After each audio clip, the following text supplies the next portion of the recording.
All right, so let's talk about something that feels like a total paradox. What happens when a revolution actually wins? Wins the battles, wins the war, but then completely fails at building the new world it was fighting for. Today, we're diving deep into a story about a revolution's tragic mismatch.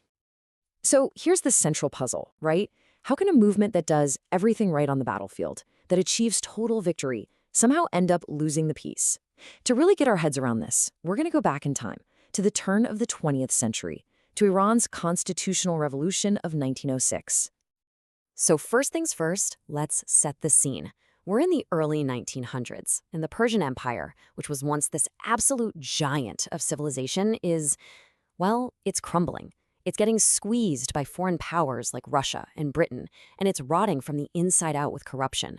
The whole system was basically in a state of what our source material calls maximum entropy. In other words, total and utter chaos. And this really gets to the heart of it. The old ways of doing things, with kings and courts and ancient traditions, they just weren't cutting it anymore. The system was completely broken, and this created a massive vacuum, a desperate need for a totally new blueprint, a new idea for how to run a country and, fight back against all this chaos. And wouldn't you know it, a new blueprint did arrive. It came in the form of these really powerful ideas that were sweeping the globe at the time: democracy, constitutionalism, the rule of law.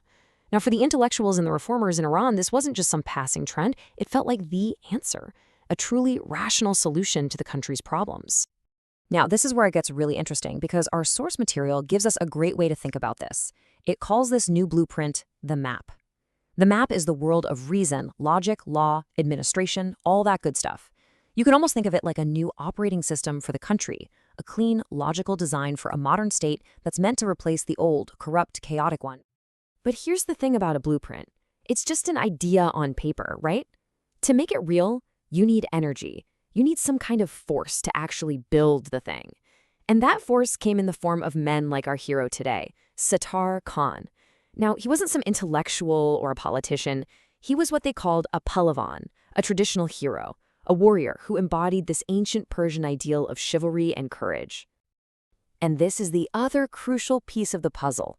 If the new idea is the map, then Sattar Khan represents what the source calls the fire. This is the world of emotion, of ethics, of a people's spirit. It's the raw energy of a civilization, fueled by things like honor, loyalty, and just pure guts.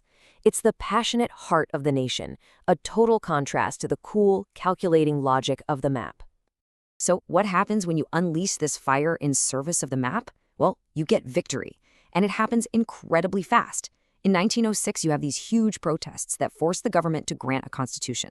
But by 1908, the Shah tries to take it all back, bombs the parliament, and kicks off a civil war. This is where Sattar Khan and his fighters become absolute legends. By 1909, they march right into the capital, Tehran, kick out the Shah, and restore the constitution. I mean, it was a stunning success. And this quote, this tells you everything you need to know about Sattar Khan's mindset. He wasn't in it for personal power. He wasn't fighting for some new king. His whole focus, he said, was to uphold the constitutional law. He was the pure warrior, the fire, fighting to protect the idea of the map. He was the engine that made the whole revolution go. But, and this is a huge but, that incredible victory set the stage for the absolute core tragedy of this story. It created a collision between these two fundamentally different ways of seeing the world.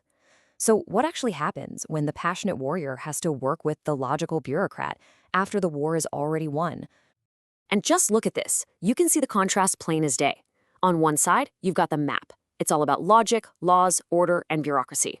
It's the architect designing the state.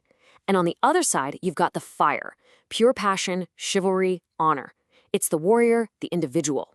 And here's the crucial point. The exact same passionate, chivalrous energy you need to win a war is completely wrong for the slow, boring bureaucratic work of building a country. This right here is the heart of the whole mismatch. The fire can win the battle, but it can't write the laws. Passionate warriors are great at inspiring people to die for a cause, but they have zero patience for committee meetings and tax codes. And on the flip side, the map can design a perfect state on paper, but a piece of paper can't inspire someone to charge into gunfire for it. The revolution won because of the fire, but the state building failed because it needed the map. And it turns out the two just could not live in the same room.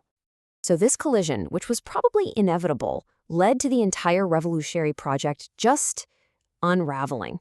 The victory was incredibly short-lived, and what came next was fracture, infighting, and ultimately, failure. So here's how it all fell apart, one tragic step at a time. First, the new government, the guys from the map, they asked the revolutionary warriors, the fire, to please lay down their arms and just become regular citizens.